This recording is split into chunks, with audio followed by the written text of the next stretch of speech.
Love yourself.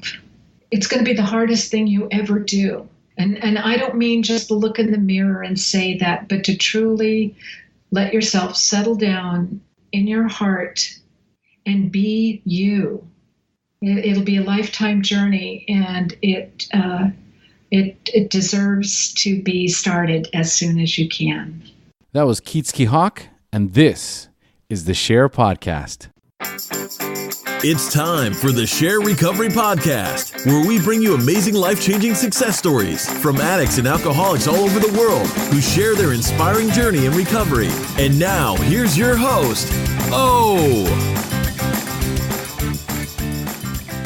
Hey everybody, and welcome to another episode of the SHAIR Podcast. And today it is an honor and a privilege to welcome Kyczy Hawk to the show. She is an amazing woman. She's a Y12SR yoga instructor. She's an author of 2 books, Yoga and the 12-Step Path, as well as Addiction Recovery with Yoga, using the koshas for healing. She's taught yoga in the jails and treatment centers. She's all about doing service. She has an unbelievable story of addiction. I've said it before, I'll say it again. It's an absolute miracle that Kyczy is alive today, and it was so much fun recording this episode. She is such a sweet and dear lady. It's actually hard to believe all the things she's done and everything that she's been through on her amazing journey into recovery. So, without further ado, let's dive into Kyczy's story. But first, a quick message from our sponsor.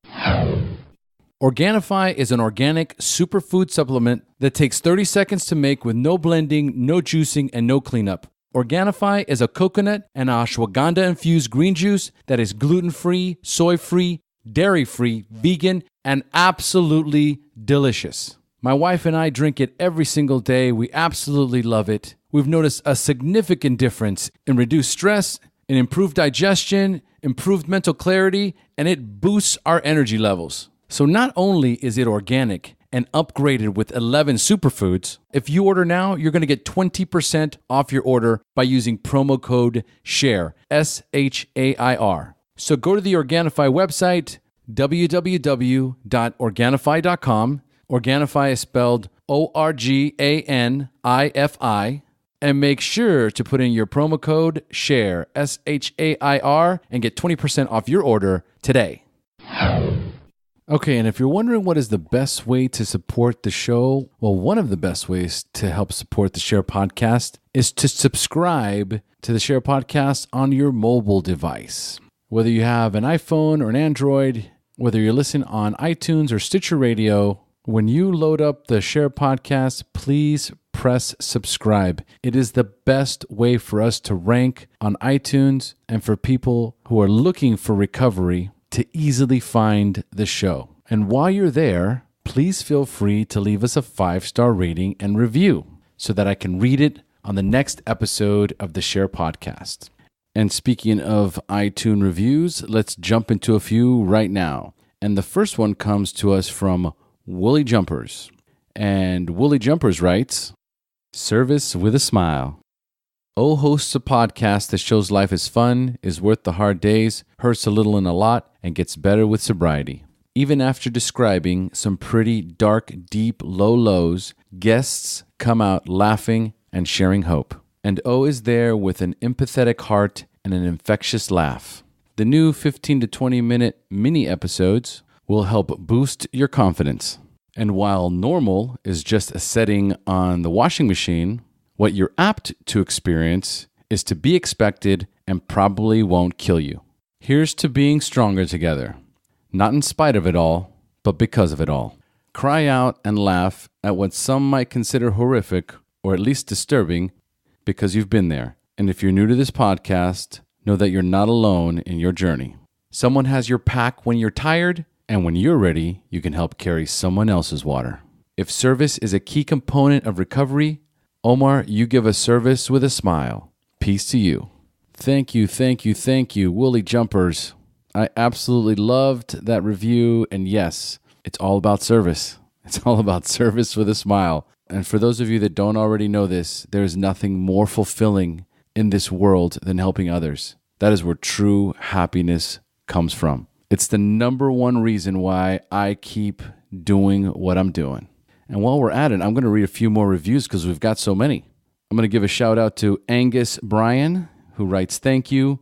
We can do this together. Thank you for keeping me sober." And thank you for keeping me sober, Brian. And the next one is from SRSBSB. "Awesome. Thank you, O. I love listening to the stories on your podcast. Keep up the good work." Right back at you, SRSBSB. And Crystal Sparkles. "I find this podcast very helpful for my recovery. Thank you for sticking to it." You better believe it, Crystal. I'm sticking to it. It's the gift that keeps on giving. And for those of you who have not joined the Facebook private group, we are now well over 3,000 members strong, and we now have 9 amazing group admins that help the SHAIR Podcast private group stay encouraging, supportive, loving, nurturing. The list goes on, and it's all positive. So if you're listening to this podcast and you're struggling with addiction, join us in the SHAIR Facebook private group. It's the best place to be when you're in between meetings, can't get to meetings, or don't want to go to meetings. So go to Facebook, go to the search bar, type in SHAIR private group, and the SHAIR Facebook private group will pop right up. Get in there and join us today. And of course, another great way to help support the show is through your donations. And more recently, I have added another option for donations, Patreon.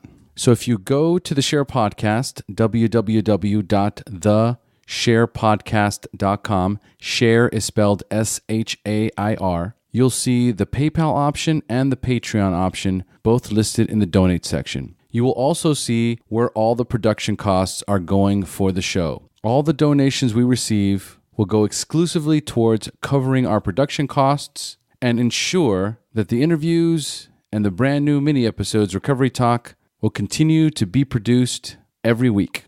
So once again, I want to thank all the listeners who have donated generously to the show. Let me assure you that those donations have made all the difference in the world. So if you have not donated to the SHAIR Podcast and would like to, then go to the SHAIR Podcast website and donate via Patreon or PayPal today.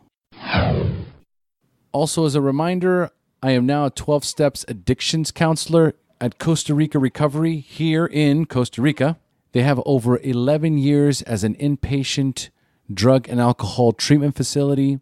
Their 30, 60, and 90-day programs are one of the most affordable treatment plans available for inpatient treatment. So if you or someone you know has a problem with drugs and alcohol and are considering going to an inpatient addiction treatment center, then email me at o@theshairpodcast.com to see if Costa Rica Recovery is the right fit for you. And you can also go to the website, www.costaricarecovery.net, which also features all the prices and services that we offer. Now, a quick message from Transitions Daily, and then on to the show. Would you like to join a free, anonymous online group that offers a daily topic email with popular recovery resources, accompanied by a secret Facebook group for discussion? Then go to dailyaaemails.com for more information about Transitions Daily. And don't forget to share dailyaaemails.com with friends, in meetings, and with sponsees in recovery. Hey, Kyczy, thanks for joining us. Hey, thank you so much for having me. I'm excited to have you on the show today. How you feeling? Pretty good. It's a great day here in San Jose. San Jose, California? Yep. Say parallel universe. Yes. I'm in San Jose, Costa Rica. Yeah, that's what I noticed. Yep. Well, the other San Jose. Right, exactly. All right, so folks, today we have Kyczy Hawk joining us on the SHAIR Podcast. And Kyczy sent me this email, and she writes, "It isn't the lowest of lows, but it is a story of long-term recovery and how I avoided relapse. It is the story of finding a higher power that works for me after years of borrowing others. It is a story of finally loving myself when I thought for years that I had to make up for being here. So, if it would help, I would love to share." That is absolutely beautiful, Kyczy. I love it. That was a beautiful email. Thank you. Thank you. I'm now kind of embarrassed because Obviously, I'm willing to open the kimono to just about anyone. Well, let's just see what's behind that kimono. Okay. All right. So first of all, take us into your normal daily routine, including recovery. I am now a woman of certain years, and whereas in my early recovery, I was a mom, I was working, and there was a lot. I had to schedule meetings. Now I would say that my days are more fully about recovery. I'm able to participate in service much more than I was when I needed, rightfully so, to tend to my home. So I see sponsees probably every day in the week. I teach yoga to people in recovery, so I teach classes 4 times a week, twice in treatment centers, once in jail, and once in a studio situation. And that's all about recovery. I'm a writer, so I write about recovery. And it's kind of like part of my breath. Absolutely. Now, I'm not sure. Are you a Y12SR instructor? I am. Indeed, I am. Okay. Yeah, so that's yoga of 12-step recovery, where we have the meeting and then follow it with a yoga class. Yes, as a matter of fact, I had somebody in the private group today asking, because Y12SR is now in Australia. So she was thinking about taking the course over there. So she was asking about suggestions. So it's become quite the thing. And I have already interviewed at least, if I'm not mistaken, 4 women that are Y12SR instructors. You're number 5. So I'm noticing a big correlation between the yoga practice and recovery. Like once you find recovery, it's not long before you find yoga. Is that what happened with you? Correct. I discovered yoga in probably my 14th year of sobriety and started practicing about the 15th year. And that's part of my story. It prevented relapse for me. Right. Because of the depth of the practice in releasing held trauma.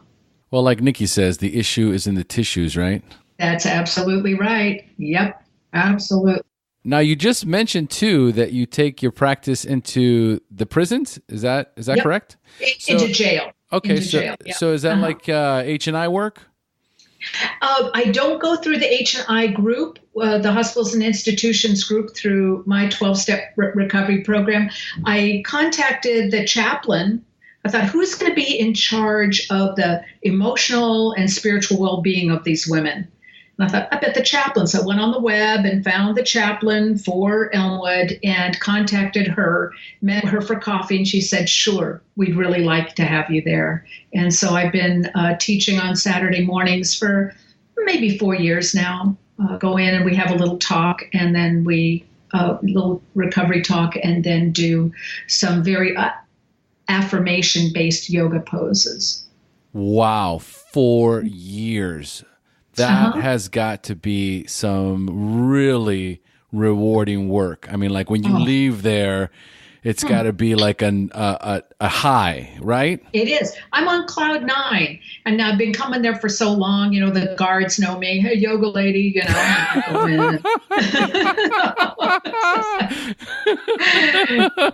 The yoga lady's coming. Right. And I'm sure that I maybe have between 16, sometimes 40, but not a lot of the population comes to the meeting. But I'm sure that when they go back, they're a little bit more mellow than when they came out. I see them in a trailer, and so they come out and hang out with me for a while. I really love it. And the women, I never feel tense or anxious being alone in a trailer with the women from the jail. They always look out for me. They help me out. They help me rearrange the room. They're very conscious of our shared gift. I think that was what's lacking in society, and that's something hasn't been embraced entirely, is the concept of energy. And when you bring positive energy and love into a space, it doesn't matter, what the circumstances are, it's a contagious it's a contagious feeling. And so these women are just feeding off of your energy. And you're in jail. So this is not something exciting for them to be in jail. So obviously this is an opportunity to do something different.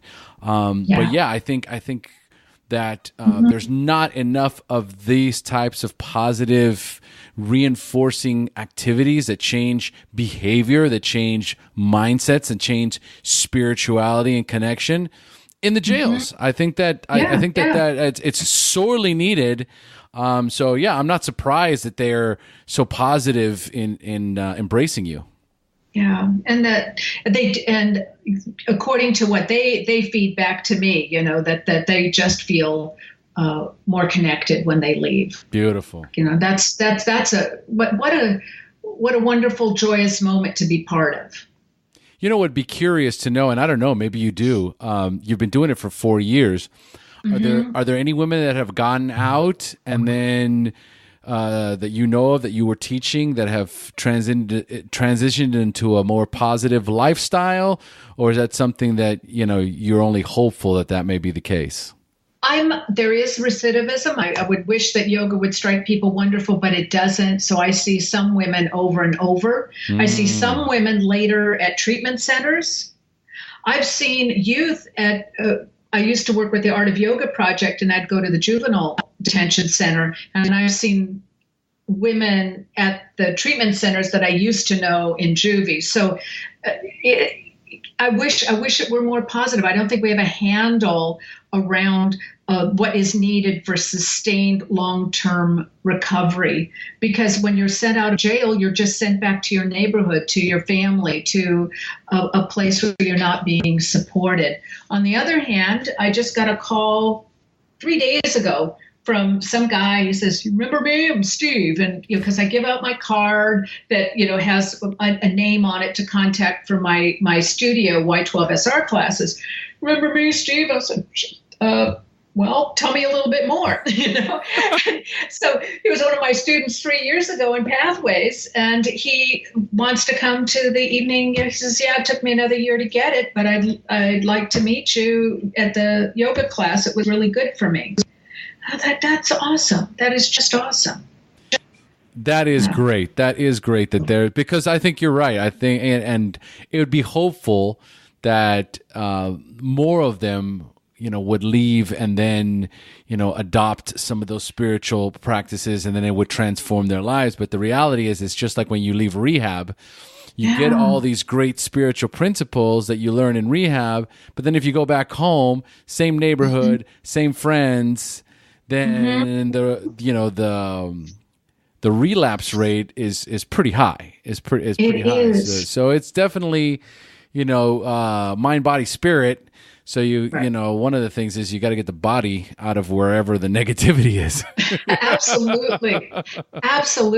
But hopefully they've gotten a morsel of what that moment of contentment can feel like. Yes. And I keep telling them over and over again, you did this yourself. You sat here, you breathed, you used your muscles, you learned how to release them, and you got here yourself, because we do a seated shavasana at the end, and they're all like, tripped out that it's so great. And I said, this was in your own hands. In 55 minutes, you were able to give yourself this moment of peace. So hopefully they can tap back into that. It's a resource for them, that when they're ready, they might think back and say, oh, I remember that there was a way for me to feel, just a little bit less anxious, a little bit less angry. Right. You plant the seed. That's it. Yeah, that's what we do. We plant the seed.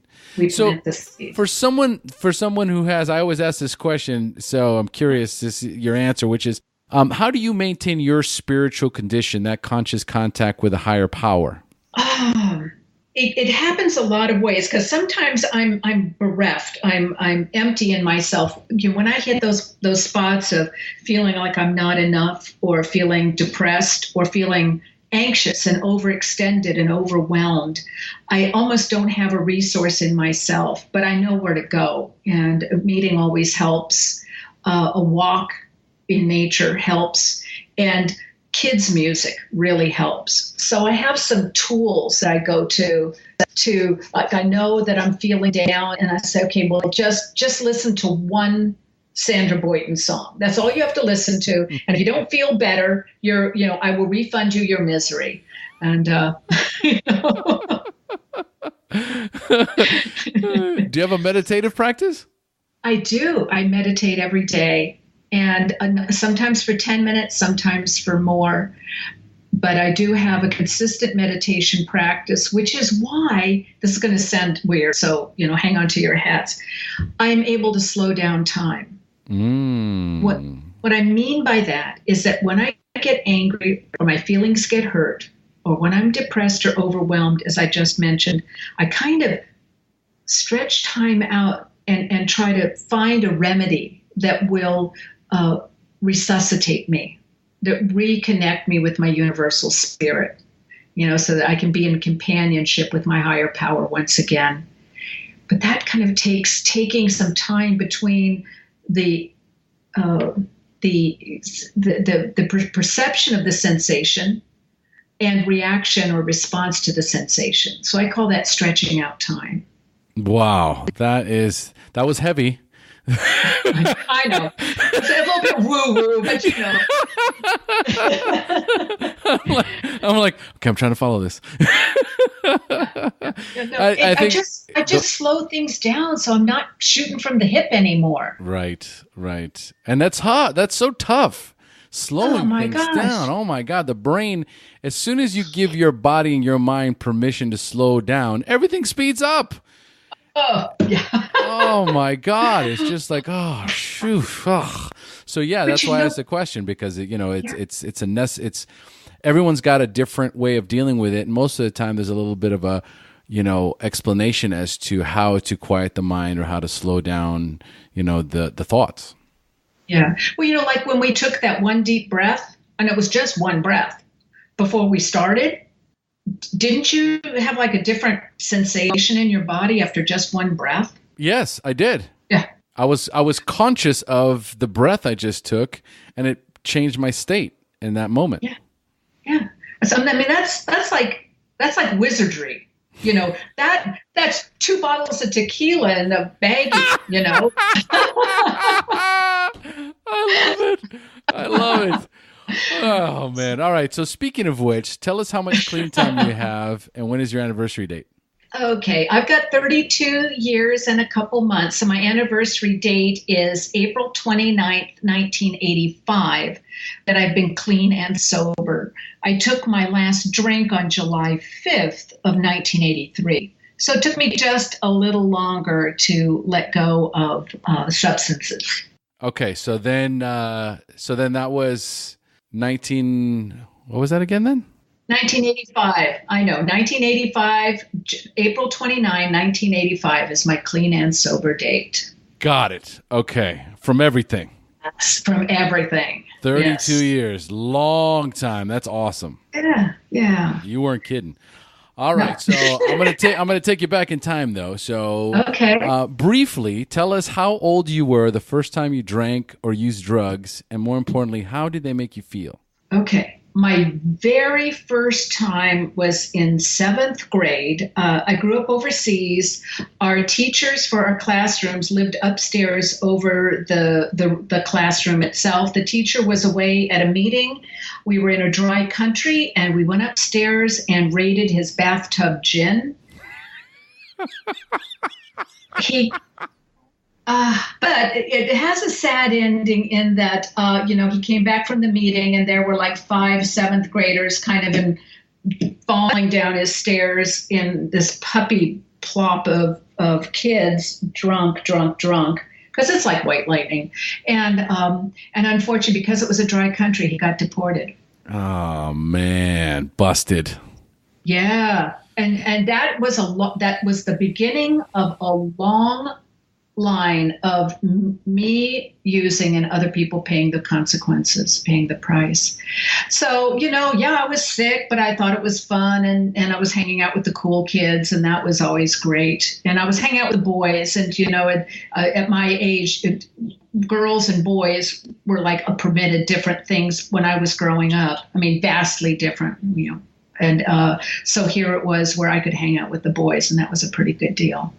All right. Well, we're gonna springboard from there because it's time for me to turn this show over to you, Kyczy. It's time for you to share your story, the battle against drugs and alcohol, the wreckage it caused in your life when you hit rock bottom, and then finally your journey into recovery up until today. So please take it away. All right. Well, yes, 7th grade. And then I hit a long term of sobriety for a year and a half until I was in 9th grade. And so in 9th grade, we were back in the States, and it was in the 60s, late 60s in San Francisco. And you get someone who is feeling alienated and separated and, unsure and I didn't have, I had never been I'd seldom been to American school, so I was completely lost. But I found my tribe immediately, those who had moved frequently, those who came from, in retrospect, I can see now, it's kids who had a little discord in the home, little discord parents' finances, and we all found one another in matchboxes of pot, and then Boone's Farm apple wine, and at first it's just a lot of fun. You meet people out in the shrubbery, and do things that you think nobody knows what's happening, but from afar it looks like the shrub is on fire because you're all smoking in there. And it's just like we're so subtle. Yeah, but you were cool. This is back in the 60s, San Francisco in the 60s, right? So there's a whole lot of experimenting going on. Absolutely. Oh, everything. So I started out as a garbage girl. As a matter of fact, initially booze was harder to get than drugs. Interesting. But you find a way to get, and this like $1.39 for a gallon of Gallo wine, and drinking Boone's Farm apple wine, hanging out with people who can buy stuff for you, and in high school went immediately to pills and cutting school and being somewhere else when I should have been studying or whatever. But because I came from a house with alcoholism, and I had a younger brother and sister, I was also on the other hand very responsible. So I didn't go herring off with everybody for like a weekend in Tahoe, or for going to the concerts that were out of town, Monterey or Napa, because I had to be home at 4 to take care of my brother and sister, and to be sure that my mom wasn't burning down the house. She was a smoker and a drinker, and it was just so I had this dual existence, and it's not unusual for oldest kids to be have one foot in both camps. Right.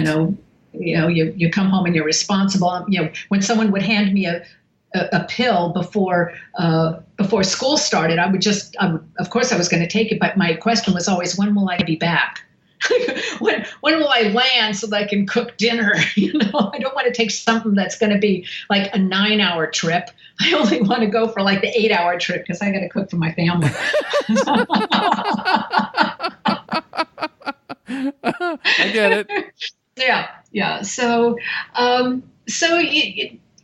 as I said, that other people paid the price. I was almost ejected from school, but that wasn't gonna fly, and got my mom involved so that she could.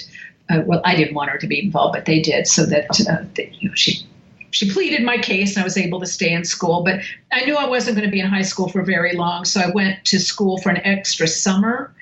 So I could graduate early. And so I graduated in 2.5 years because I knew otherwise I'd be a dropout. So I did the responsible thing by graduating, and then I hit the streets. I left home and, just carried on. So what's in my story is geographics, moving to Colorado and, wanting to live on some kind of, commune. We raised pigs and chickens and goats and sold corn off the back of a truck, But on the other hand, I got pregnant with my daughter, and so I was doing the responsible thing of trying to find a place to live, and on the other hand, working in the bars. So I started working in the bars when I was 19 because I was pregnant. I guess they figured I was 21, and people just did things differently back in the early 70s. Oh yeah. Way different. So, borrow someone's van to go back and forth to work and then get too drunk to return it and like leave it in the road on with the doors open. And somebody has to come down the road and let us know that the van is somewhere on the road. And, some things that look like hijinks. You move into a place and find a little tinfoil package of pills in the back of the freezer. And it's not, oh my God, we should throw this stuff away. It's like, okay, who wants to try it first? Been there. Yeah, let's give it to Hal. He'll eat anything. But then also befriending people who are dangerous. I'm at work. The jealous boyfriend comes to my house where my daughter is with a shotgun and shoots up my refrigerator, shoots up the kitchen, and my daughter and the babysitter hide in the bathtub until he leaves. So it wasn't. It's not all hijinks. It's also danger. Very. It's being, with people who overdose. And at that time, didn't have Narcan, but you had ice. And so you put them in a bathtub, cover them with ice and try to revive them. And it becomes ugly, where the relationships become more abusive. The moving becomes more frequent. The self-esteem diminishes to almost zero. I had a second child, and my first one was taken away for a period of time, for a couple of months, and moved back to San Francisco back from Colorado to get her back. In the meantime, every time I really hit a low bottom, what I thought was my lowest bottom, I would go back to school because that was one way that I could, kind of put some edges in my life where I would, think that there was something beyond the nightlife and the scoring and the hanging out in people's houses. Oh my gosh. It defies belief now when I look back on it. Living in abandoned houses. Now, okay, living in an abandoned house, that's groovy. You don't pay rent, but you also don't have electricity and you don't have garbage pickup. So, these acts of daily life of trying to find electricity, and you're like going into someone else's garden and plugging into their exterior outlet and then trying to string enough extension cords back to where you live, or, at night doing the garbage run where you take all your garbage and put it in some restaurant dumpster. It's just not a romantic existence. Yeah, not glamorous at all. No, not at all.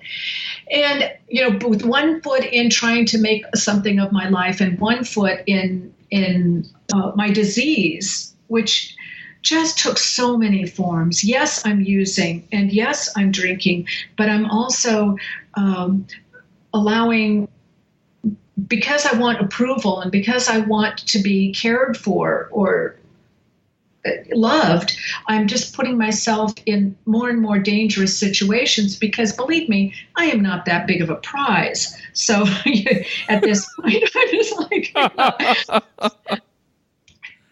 so, as they say, our standards lower to meet our level of functioning, and my standards kept lowering. And there were the times where you thought that would be it. The time when I was pregnant with my second and I was beaten up by the dad's friend. And you'd think that I would say, my God, I can't do this anymore. But that wasn't it. The gun, holding a gun holding a gun to my own head, hoping that I'll have the guts to pull the trigger because I don't think that I can not wake up another day. I keep hoping I'll die in my sleep, and it doesn't happen. to, having your daughter taken away. You think that would be it, but no, I get her back and I think everything's going to be swell. And no, I go down and I become an IV drug user, and I go down even further. It was, and then I have no more money. I'm trading everything I can, including not just my dignity, but my body. And, you move in with a dealer because then at least you'll have constant access. If he's not going to give it to you, trade you for it, you can steal it. Right. So I was thrifty. I knew how to handle that problem. That's an interesting way to put it. It's a colorful term. Yeah. Jeez. And so I talk about the consequences and other people paying the price. Surely my children paid the price. Yeah. The times they fell asleep in the hallway waiting for me to read them a bedtime story, because I always wanted to be a good mom. I certainly wanted to read to them every night. I mean, that's what good moms did. But there were so many times I'd have to look in the refrigerator in the morning to see if I could tell if any food was missing, so that I would know whether I had fed them the night before. Oh. I mean, that hurts my heart even now. It just is so tragic. And, they were just beautiful. And they're really beautiful human beings now. They were just innocent kids, and they just didn't deserve that. I mean, no one does. I didn't when I was growing up. They didn't. But it's the helping they got because I have a disease. And yes, it's the disease of more, but it's the disease of not knowing what to do, of not knowing how to tolerate my feelings, of not being able to put any space between how I feel and how I react to it.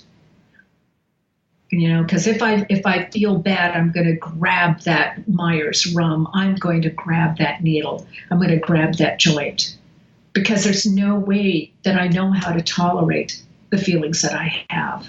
Right. Because so it was, and because I had put myself in all those dangerous situations, and had been in dangerous, abusive, and certainly, and some life-threatening situations, and certainly some that were just ugly to behold, I had recorded a lot of trauma in my body. So anyway, the day came. I'm sorry, what was that? You had what? Trauma in my body. Ah, yes. Those events, the being able to tolerate feeling sick to your stomach all the time, that's going to give you some digestive disorder later in your life. If you don't know whether he's going to knock you in the head or hug you, you're going to have a fair amount of twitching about the head and shoulders. If in these situations where things can go either way, you're always walking around waiting for the other shoe to drop. Nothing is dependable. So there came a day, and it wasn't like one of those big days when there were tears, when there was vomiting. There wasn't a time when there was a fist or being spat on. That was the day. It was the day when I was I woken up again after not wanting to have done it before. I can't tell you how many mornings, how many nights I went to bed saying, this has got to be the last time. This has got to be the last time. And you just wake up and somehow you just know you're going to wait till 4:00 and then do it again. But this one morning I woke up and I'm sitting on the edge of the bed and I'm super aware, hyper aware. Just sometimes you're so raw that you can hear dust in the air. You're just such a raw nerve. And I'm sitting there on the bed. There's a little bit of light, going through the curtains, and the room is a disaster, as it was 90% of the time. Clothes everywhere, bottles everywhere, ashes and cigarettes and joints and just paper and stuff everywhere. And I'm sitting there looking around, and I just felt like my soul was like on a very like a spider web, like a gossamer thread, and it was just kind of a little bit away from me, and I was holding on to it. And I felt like if I let go of what was left of me, that I was just going to walk out the door of the house and down the block to the junkie's house and just be there and just not come back. And someone would find the kids, someone would handle what was left, but I couldn't think about it anymore. I couldn't play the double game. I couldn't be a mom and try to go to work and, try and find some dignity, because when someone hurts you all the time, there's the reason that it hurts is because you still have a thread of dignity left. Yeah. And I was just getting ready to let that go. I thought, if I let it go, I'm not going to come back. This is like the last time. And for whatever reason, I decided not to let go. I had heard that a friend of mine, a woman who I had spent many nights on the needle with, and she had gotten clean and sober. I thought, God, if she can do it. So I called her up, and she said, yes, she'd come and take me to a meeting. And but this is like, I don't know, 7:30 in the morning. And she said she'd be by about 6:30 at night, and we'd go to a 7 o'clock meeting. I'm thinking, God, that's an unholy amount of time. I know the feeling. It's like, I don't know that I can make it, but I'm really, really sick. I'm sick to my bones. I'm sick to my soul.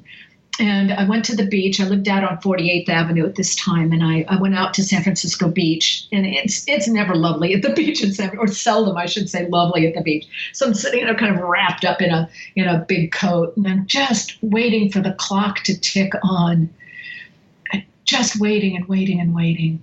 And slowly the time came. She showed up, and we went to my first meeting, which, if you knew Marie, who unfortunately has passed in sobriety, but we went to the gay atheist agnostic meeting on Geary Street. And we weren't going to tell anyone who we were. Wow, you got a whole mix of everything in one meeting. Yeah. I still have the chip. I still have the 24-hour chip from my gay atheist agnostic 24-hour chip. And it's a real important chip to me. But at that meeting, I was looking around, and there's people here who have 5 years of sobriety. And I thought, holy shit, you don't have a problem. If you can stay sober for 5 years, you don't know 4 o'clock like I know 4 o'clock. You don't know Sundays like I know Sundays. How could this possibly work? And then one woman raised her hand and said she had 3 days sober. And I almost cried from relief. And the poor woman, I probably scared the bejesus out of her. I ran over to her after the meeting, and I just looked at her. I said, how do you do it? No, she is the person I wanted to hear from, because she knew what it was like. And she was, of course, scared and said what we say, which is, just today, go away. But yeah, it's okay. But and I stayed clean and sober for 2 months, and somebody gave me a big book, and I would lie on the bed with my ear in the pillow, one ear on the pillow, and the big book on the other ear, so I didn't have to listen to the psst of cans and the chop, chop, chop of blades on mirror. And I hope I'm not triggering anyone, but it was just that cacophony of use, that was just, it was, it just was like fire on my nervous system. And I've had many dramatic moments in my life, and this was the period of time that I titled, Against All Odds, She Remained Sober. No doubt. No doubt. I was like, but then I woke up one morning and I said, it doesn't need to be a drama. To be really sober, I need to get the hell out of here. And I did. I left the city and I moved down here to San Jose. And my mom, who had become clean and sober maybe a decade previous, was living here in San Jose. And she let me and the kids move into her garage. And so the kids were first and third grade. I moved into the garage, and I felt safe. We just cuddled together on a couple of foam mattresses and had my stuff in that lovely set of luggage known as the matching garbage bags. And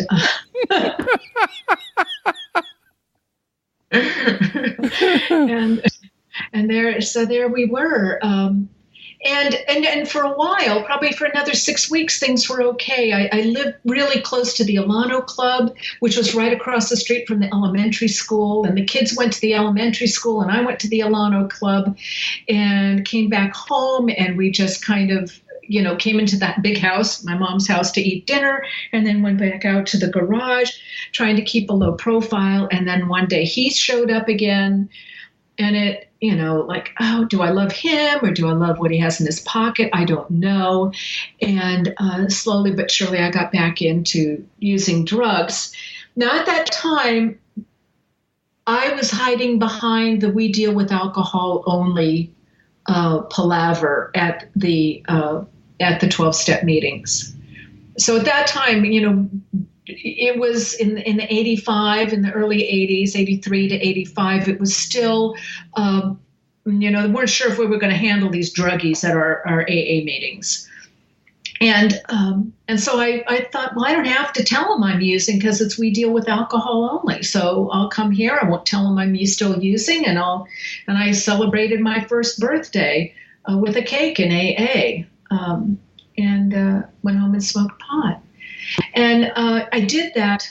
I didn't use drugs very often, and I had to pick apart, with the help of a therapist, who I was really seeing. Was I really wanting to see this guy who had hurt me so badly, but somehow I felt like I needed him in my life, which is addiction to relationships? Or was I addicted to what I hope he would bring me? And I decided I needed to divorce them both. Nice. Yeah. However, that wasn't my last use of drugs. As God has a huge sense of humor. I got a job as a receptionist in a psychiatrist's office. Now, I was also the key holder for the drugs cabinet. And I remember one day looking at there going, oh my God, what I really need is the perfect combination. And I'm looking at these drugs and I just said, no, Kyczy, no. And I turned around and I said, I need the perfect combination of sugar and salt. And started my affair with Cheez-Its.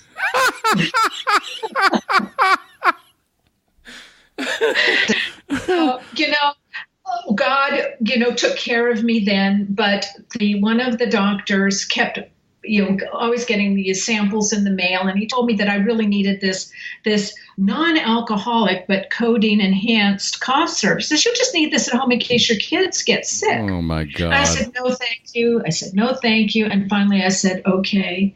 And I was thinking I should just throw this in the dumpster as I walked to my car, and I didn't. And I brought it home, and I developed a cough. And a cough that required that entire bottle of codeine cough syrup. And that was my last drug. That was before, some like April 20, I want to say 27th. I was so sick on the 28th. So I call April 29th my anniversary. So, I had kept going to meetings, and I held that stone in my heart that I had not been clean and sober for about another 6 months. And then I heard a woman tell my story. She told the story of having used drugs and not having fessed up about it. And when she was telling the story, you could have heard a pin drop in the room, and everybody was leaning forward, and everybody had a loving, accepting look on their face. And when she was done, the uproar of clapping, and I didn't hate her. I didn't think she was awful. I was so grateful, and I heard the pain in her voice at having to have kept this secret. And I recognized the pain that I had been living with by keeping the secret. And I thanked her so much. And from that day on, I went to all my regular meetings, and I fessed up. I just stood up. When I was asked to share, I just said real briefly, I need to reset the clock, and this is why. And that just as my verbal amends to everyone who had cared about me and thought that I was going on to 3 years when I was really, barely making 2. So that was a real learning experience in my recovery. I'm checking the time here. So you're fine. Fine. Okay. So that was that rocky start. So obviously in my first years when I did the steps the first time, it was under the most vague circumstances at best, because every time I started feeling, I started using, but yet I wanted to complete the steps so I could join the club. So, because it was really important to me to join the club, to be part of, and because addiction is a disease of separation, becoming part of is a really critical part in my recovery. Becoming part of the tribe, part of the meetings I went to, be able to walk into a room and know, a good number of the people in there and have a good number of the people know me. That was very important. And they say they love you until you can love yourself. And no one told me not to come back when I finally came clean about my drug use. I was like, oh, that's fine. But what I did, and this was kind of a rebellious thing, I started introducing myself as an addict and an alcoholic because I needed to bring both of those women to the rooms. And I just decided that it was worth my sobriety to mention both of those, and that people who didn't care for it could talk to their sponsors.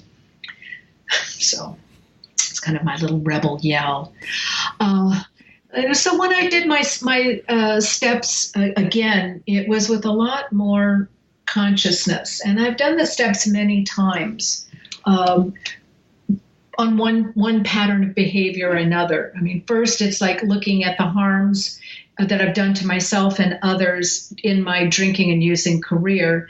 And then it was maybe on one aspect, maybe my financial indiscretion, or certainly my codependency, or my love addiction, my love and sex addiction, because that kind of kept me sober for about 5 years with serial monogamy,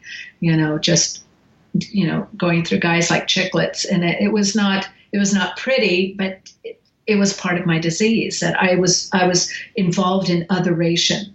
It was going to be something outside of myself that was going to give me peace. Right. And that was not the answer. And it took me a while to regain and reclaim my dignity and to live as a wholesome woman so that I could be in a wholesome relationship. And then I mentioned earlier that in my mid-teens, I nearly relapsed, and that came about as a result of going into full-fledged workaholism. And I know that we all say that we're a workaholic with a little bit of laughter behind it, kind of like I'm a chocoholic or some other thing that we're doing to excess and wish we weren't. But this was I had gone back to school. I had gotten a profession. I was hired into a company at a pretty high level for my experience and my and certainly my secret guilt was that I was an addict. I used to say to myself, "My God, they don't know who they've hired." Because I was oh my God, they're letting me run this department. They have no idea. And but I was getting all my accolades from work, and work was going through a big software conversion and a lot of I was a CPA, so I was working as an accountant, and so a lot of really exciting things were happening in the accounting field. I know it's hard to believe, but Sarbanes-Oxley and all these great things were coming on, and so I was getting a lot of positive feedback at my solution finding, my team building, my leadership skills, things that we learn in the rooms of recovery. We learn how to speak. We learn how to present ourselves. We learn how to navigate and negotiate differences. If you've been in service at any level and gone to H&I meetings, you know that personalities can conflict, and learning how to. God. It's a wonderful skill for the real world. You mean personalities before principles? Yeah, those. Yeah, you can flip that. Oh, yeah. Absolutely. So it gave me some skills to work with upper management. So in any case, what happened was while I was still going to meetings, I was going to meetings light, checking in late, leaving early. I saw my sponsor, but, I wasn't capable of sharing a lot. All of my nurturance was coming from work, and I worked 10 to 12-hour days, 6 to 7 days a week. Ugh. And with the commute and everything, it was just, there wasn't a lot left of me. And I was going from meeting to meeting, accolade to accolade. I was getting, awards and rewards, trip to New York, a trip on the corporate jet, on groovy things, for this old, addict alcoholic. I was completely gaga over my good fortune. But I was once again losing touch with myself. In addition, I had been sober long enough that I had the intellectual part down. I could, ruminate through the steps, but I was clogged on an emotional, physical level. So that's where yoga comes in. For whatever reason, I had gym clothes in the back of my car, because when you're overdoing it, you also have to go to the gym a lot. So I had some gym clothes in the back of my car, and I went by this health food store, and it had a little light that lit up when there were yoga classes there. And I was going home on a Saturday afternoon, and I thought, if the light is lit, I will stop and take a yoga class. Something has to give. And so I was living on the East Coast, and I stopped in Severna Park from Baltimore to Annapolis, and the light was lit. So I went on in, and they were just starting, and they were going to wait for me while I changed from my work togs into my gym clothes. And I went in, and I was at the back of this small room, and she was just a loving teacher, and she just, there wasn't that sense of like you have to do every pose perfectly. She would give me small verbal corrections or adjustments, if you will, so that I didn't hurt myself badly. But just the tenderness of her voice and moving my body drove me to tears. And I just cried. The tears just were coming like a river down my face. It wasn't the big boo-hoo, but it was just like a tremendous release. And then I lay in Shavasana, and I thought I hadn't felt myself let go in years. And so I kept coming back, and she moved to a different studio, and I followed her, and I became really interested in what the heck is going on. Now, it didn't happen. My repairs didn't happen quickly. It took several years before I really figured out what was going on in my body. But I just let it happen. I didn't try to figure it out. And I became so interested, and I'm still hanging out with my recovery peeps, and I'm running with we used to have a group that met called the Pushing Up Daisies group, because we used to meet the meeting used to be in a cemetery, a gardener's shed. So they named themselves the Pushing Up Daisies group. That's awesome. So, isn't that great? Yes. So we'd run around Annapolis for 3 to 5 miles and then go to the Pushing Up Daisies group. And so between the run and the meeting, I started leading some yoga poses. And they seemed to be experiencing what I was experiencing in terms of kind of this transformational release. And sure, we're doing yoga for people who are running, and we're attending to those sets of muscles, but there's also this compassionate letting go and a listening to the internal landscape, rather than just the meetings. We talk and we're thinking with our heads, and even though our heart's open, and you can tell, we're all sitting there listening to someone else's words, and our heart is open to them. And that's how we learn about ourselves. But there is something that's deep in the tissues that you can't get from a sitting down position, from a static position.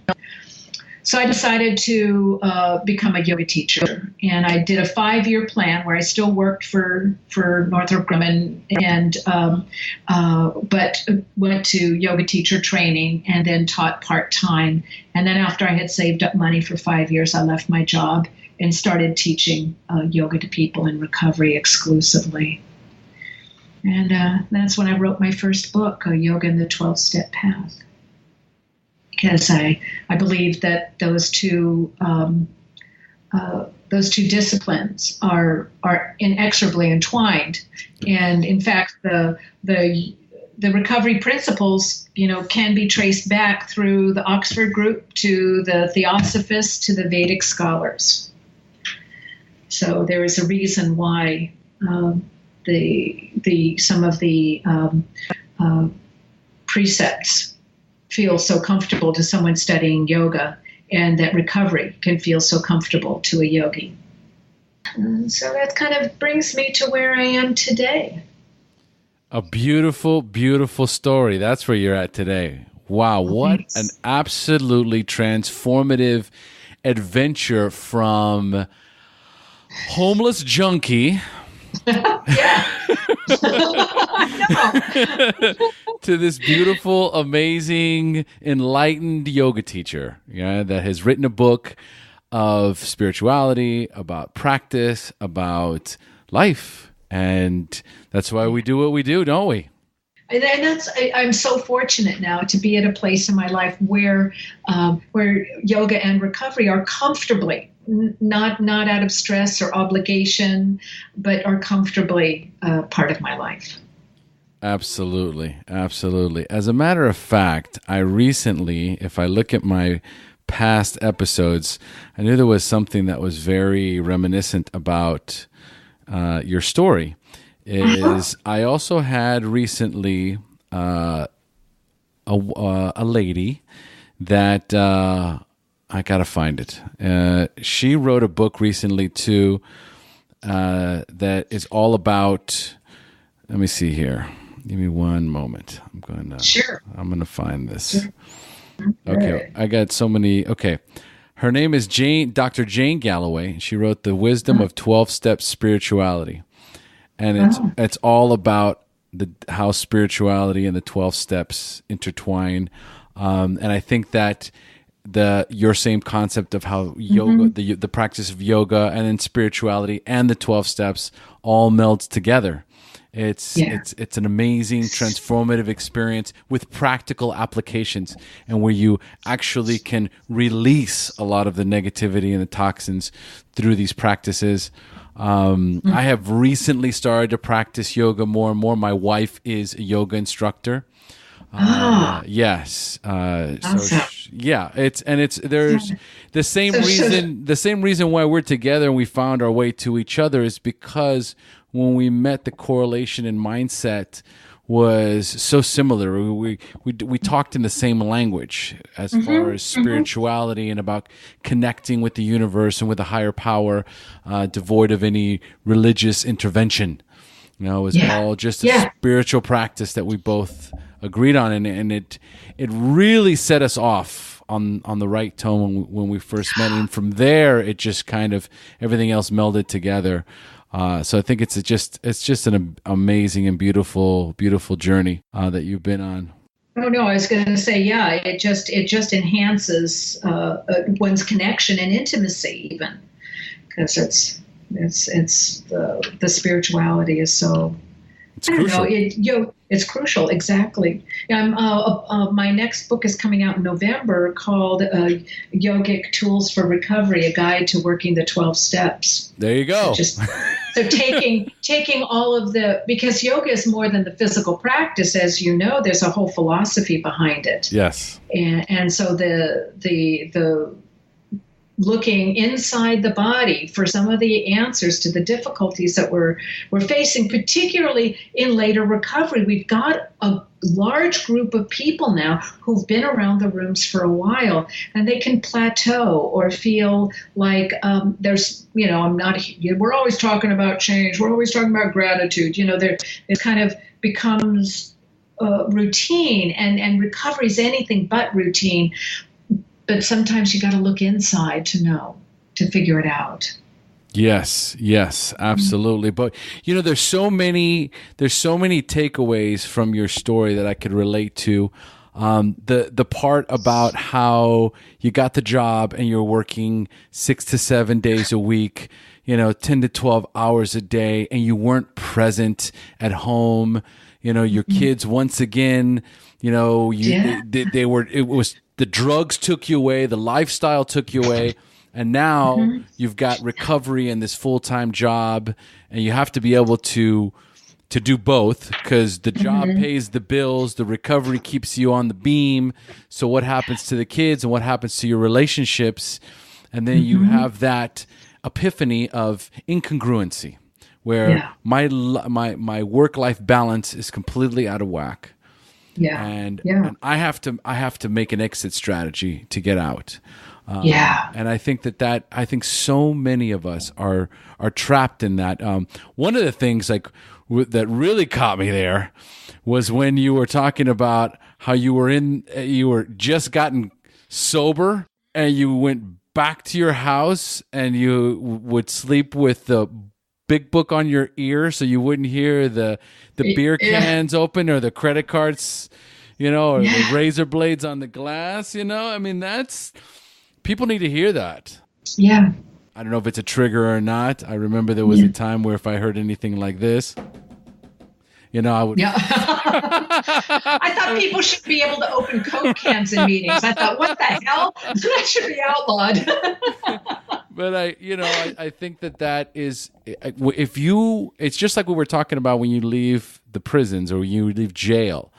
If you don't acclimate yourself appropriately, if you go right back into the war zone, then it's virtually impossible for you to disconnect from that lifestyle, and eventually it's going to suck you back in. There's no way, after everything you've been through, 2 months of sobriety is going to be able to challenge that. So making the move, leaving the place, going and living in a garage that was safe.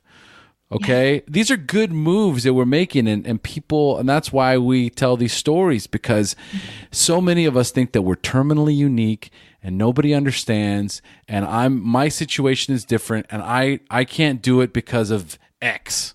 I can't do it because of Y. I can't move because of this. I can't leave because of that. I can't leave my job. I can't leave my home. I can't leave this dysfunctional, womanizing, abusive husband that's beating me up every other week. I mean, I can't.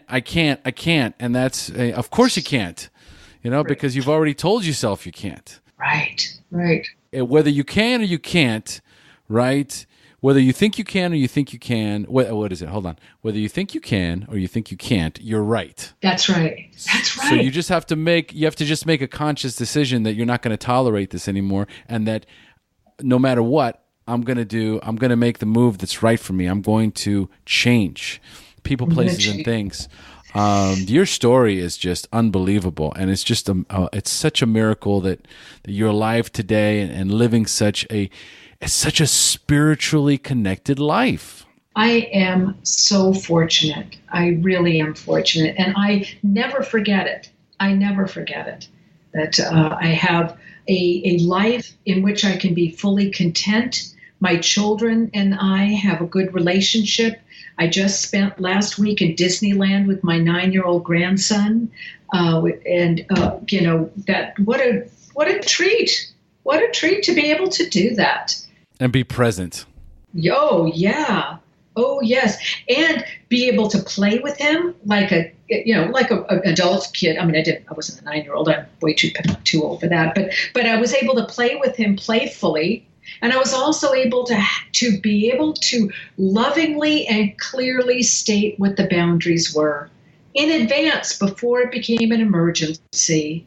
I was able to handle feeding us on time and in a healthy way, and making sure that we had rest and still having lots of playtime in advance before things became out of control, which was how I discovered boundaries. Even in early sobriety, I never knew what the boundaries were going to be until they'd been violated, and then it's an emergency. Right. So just knowing in advance how things were going to go. Or what I would say in terms of behaviors that I will tolerate and behaviors that I won't, and not holding too tight a rein because I feel out of control. That's another thing. I don't feel personally out of control all the time, so I don't have to make others toe the line so that I feel good. Right. But what you just said there is crucial in early recovery. And if that's the only thing you can do while you're in the process of setting clear limits and boundaries for everything, for yourself and for the people around you, is so important. And if you don't know what they are, ask somebody.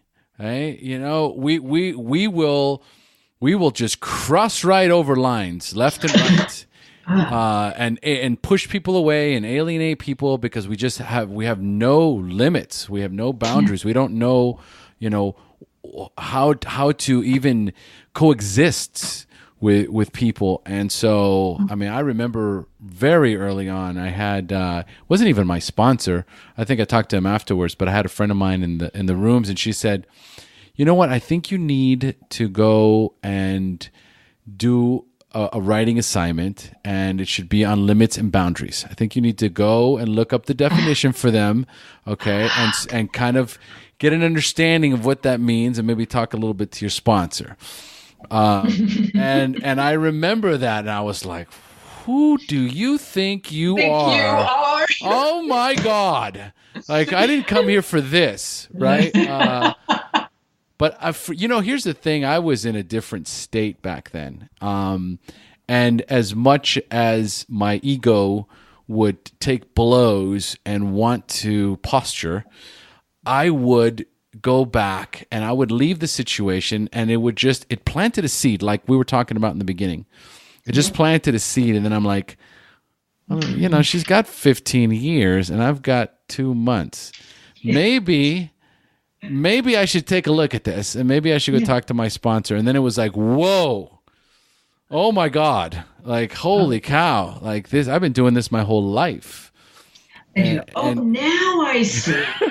Yeah. Now I see why I'm pissing people off all the time. I had no idea. Right? And it's these little simple things that we learn. It's a design for living. That's what the program is. And we have all these people before us that have gone through the same thing. God only knows how many times they've been told the same thing. And we just have to follow suit. We just follow the path they laid before us. It's not a difficult thing to do. It's already there. We just have to follow it. We just ask for suggestions, ask for help, ask for guidance. We pray for it. We ask for it. We go to meetings and share about it. And we have these amazing tools and forums to do that. And you'd be cheating yourself if you didn't take advantage of all of it. I mean, that's just my take on it. Right. And that's, and just take one thing at a time. You don't have to do it all at once. Just take one thing at a time and practice learning, practice changing. It isn't easy. I mean, it sounds like it's simple, but it's not easy. So give yourself a break. Practice doing one thing at a time. What is it, like a mountain climber, where you when you're going up a mountain, you don't move both hands at once, or even a hand and a foot at once. You move one limb at a time. Get your fingers into the crevice and really hold on, and then take your foot up a little bit and really make sure you've got good purchase before you change. Take it slow. Beautiful. I love it. All right. So, Kyczy, we're going to start closing down. So what I'm going to do is, the way we close down is for the newcomer. And I'm going to ask you 5 questions about your early recovery. And I want you to respond with inspiring answers you can share with our newcomers. Are you ready? Okay. I am. All right. So, number 1, what was keeping you from getting clean or staying clean when you first got introduced to recovery? Well, initially, it was him, that I'd like to blame him, but let me tell you the truth. It's the sensations of my feelings. I was running from my feelings. That makes a lot of sense. Being sober and being clean and having to deal with all these emotions guilt, shame, remorse, fear. I mean, all this, everything that I've done, it's, it's, if you're not in a structured program, then it's unbearable. It's super overwhelming. So I get it. I get it. All right. So number 2, at what point did you have a spiritual awakening, that aha moment in recovery when you accepted that you were powerless over drugs and alcohol, but for the first time had developed the hope that you could recover? Okay. So that was sitting on the bed made me, where I was thinking about letting the true me dissipate and going away forever. I knew that was a crucial moment. But there was another moment when I was walking into a meeting, and I'm very dramatic in my head, and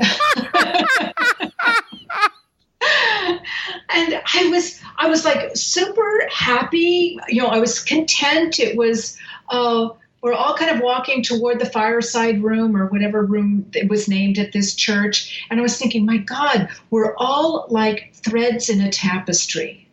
Some of us are thin and not so, and unsure. Some of us are thin like silk, very strong. Some of us are bumpy and irascible, but we're all threads in this big, beautiful tapestry, and I belong.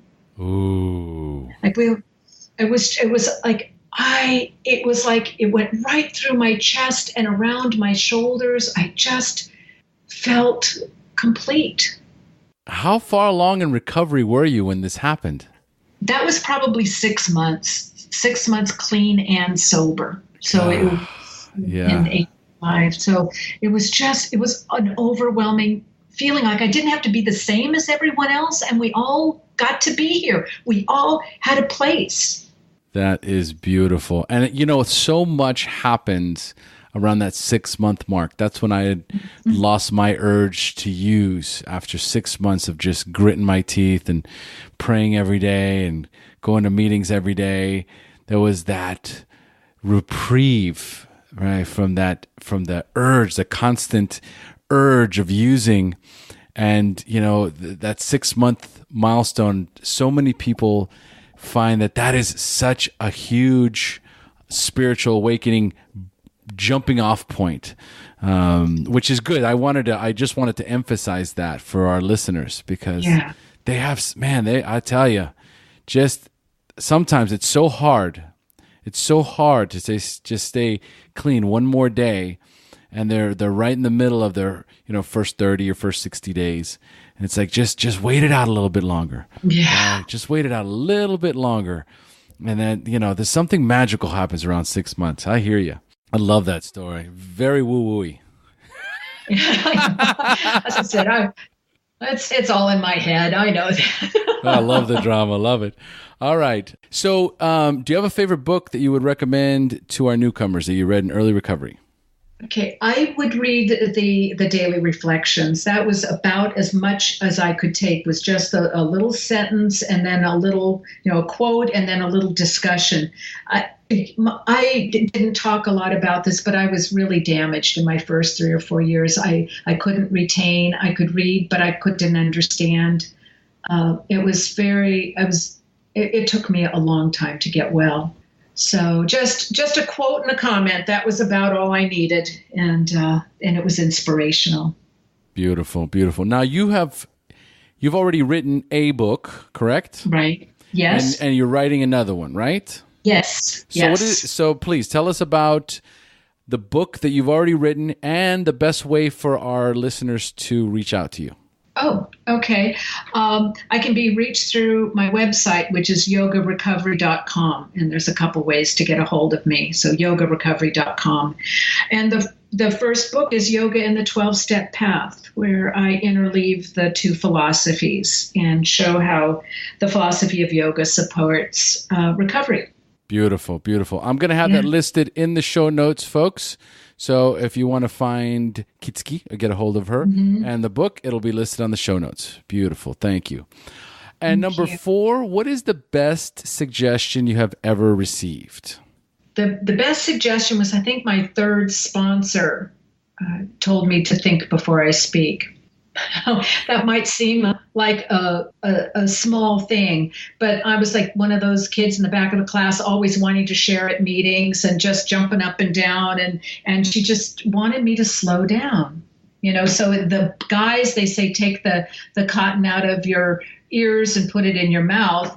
But for we petite fleur women, we had to have another way to approach it. And she just said, think before you speak. That's okay. Well, that's a new concept for me because I'm a blurter. I just blurt.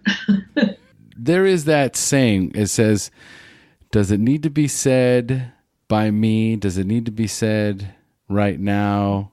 Does it need to be said at all? Something like that. There's a few different variations of that. That's right. That's right. And I learned because there was a couple of ways. One is that, I jokingly said open the kimono at the beginning of our discussion, but in early recovery, it's like I just opened my mouth and I would say just about anything. That instant intimacy, that more detail than anybody but your sponsor, and maybe not even she should hear. It's just Kyczy, put a sock in it. But she was much more kind than that. Think before you speak. All right. And so number 5, if you could give our newcomers only one suggestion, what would that be? Love yourself. It's going to be the hardest thing you ever do. And I don't mean just to look in the mirror and say that, but to truly let yourself settle down in your heart and be you. It'll be a lifetime journey, and it deserves to be started as soon as you can. Wow. That is spectacular. And I love that. It's not the first time that that's been suggested, but it can't be emphasized enough. Love yourself. You have to. And what are you doing in your life that shows that you are actually loving yourself? Right. And loving yourself doesn't mean that you're not going to grow. I mean, we have that saying, God loves you just the way you are, but too much to leave you that way. So it doesn't mean that if you love yourself, you've stopped all growth, or you're no longer going to challenge yourself, or no longer take the discipline of looking at difficulties in your life.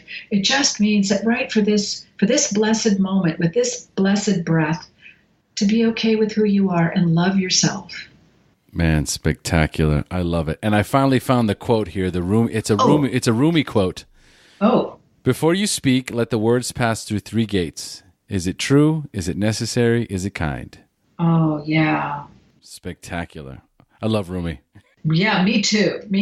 Very few words, very profound meaning. Profound meaning. Yes. Oh, my God. Kyczy, thank you so much for joining us today.